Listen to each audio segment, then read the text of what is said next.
मी सुनेत्रा अजित पवार गांभीर्यपूर्वक प्रतिज्ञा करते की कायद्याद्वारे स्थापित झाले आहे अशा भारताच्या संविधानाबद्दल मी खरी श्रद्धा व निष्ठा बाळगीन। मी भारताची सार्वभौमता व एकात्मता उन्नत राखीन।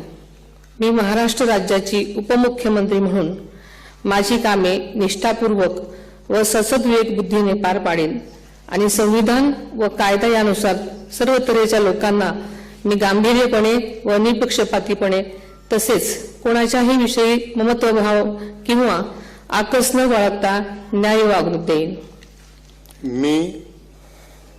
मी सुनेत्रा अजित पवार गांभीर्यपूर्वक प्रतिज्ञा करते की महाराष्ट्र राज्याची उपमुख्यमंत्री म्हणून माझ्या विचारार्थ आणली जाईल किंवा मला ज्ञात होईल अशी कोणतीही बाब अशी उपमुख्यमंत्री म्हणून माझी कामे यथायोग्य पार पाडण्यासाठी आवश्यक असेल ते खेरीज करून एरवी मी कोणत्याही व्यक्तीला किंवा व्यक्तींना प्रत्यक्षपणे वा अप्रत्यक्षपणे कळवणार नाही किंवा त्यांच्याकडे उघड करणार नाही।